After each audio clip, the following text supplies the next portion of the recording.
Hello everyone, and welcome to Linux Forensics here at Pentester Academy. In this video, I'm going to show you how you can use some tools in order to run your suspected malware in your sandbox. Again, do not run this on your forensics workstation. Run this in a sandbox, either a virtual machine or a separate non-networked machine that you've set up for this purpose. All right, disclaimer's over. So the first tool is called strace, and it will trace the system calls that are being used by a particular program. And it's very easy to run. So I can just run strace on Xingxi bind shell, for example, and there's my output. It ran a few things and it exited. So let me back up here for a second and see what it ran. First, it ran an exec VE, then it ran access on a couple of things. It opened a file.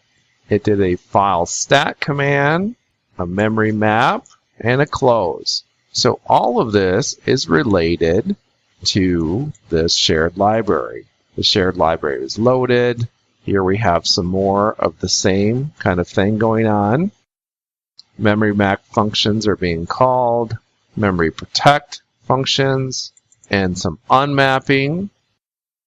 Here we're writing out to a file, creating a pipe, cloning a process, reading, and we're reading Python 276. So this is running a Python script which calls clone again, and then it exits. So we can see the kinds of things that are being run. So let's try this on a different program. Now let's run this on Xingxi root shell. Let's see what happens here. Here I have some similar things that are going on. I see an exec VE memory mapping.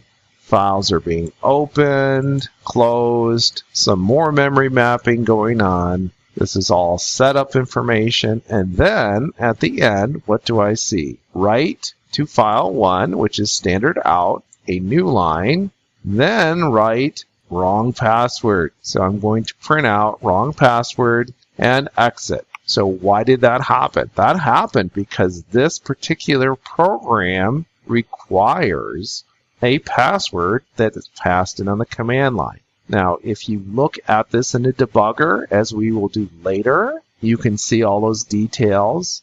Even just looking at the obj dump, you should be able to tell who is parsing command line argument. So how can we fix this? Well, from our earlier investigations, we know that the password is SW0RDM4N. Let's see what happens if we rerun this with a command line option. And now we get a lot more happening. So let's go back. We have similar things. Exec VE. We open some files. We read in some information, do some memory mapping, and then we duplicate some processes.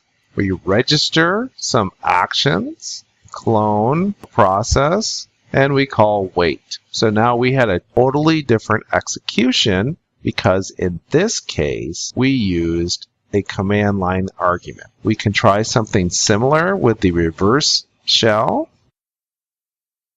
And here we see a printout that says the usage is reverse shell and then an IP. So we did not correctly call it. Again, we could fix that. We could say, okay, how about localhost? And it didn't like that one either. So let's try it with an explicit address.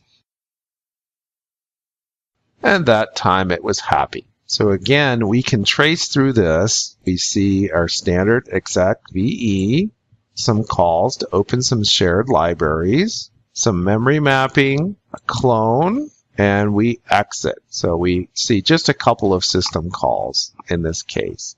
In this case, it's not terribly insightful, as to what's going on here. But now, if we do a PS, the question is, does it show all these processes? And it sure does. So you can see they're still running. You can also see that strace is still running.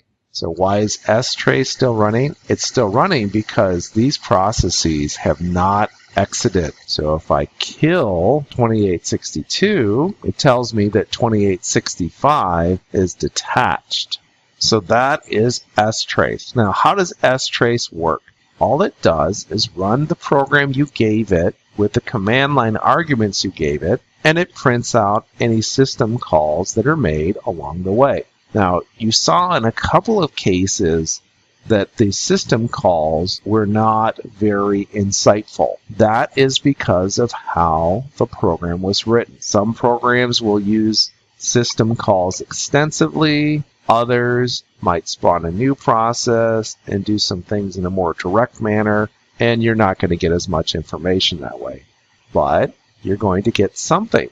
So it's a little bit better than static analysis, but again, be careful. You are actually running this program, so it will actually install malware, etc. if it is, in fact, a bad program. Well, that's all for this video. As always, if you're enjoying these videos here at Pen Tester Academy, please tell a friend. We'll see you soon.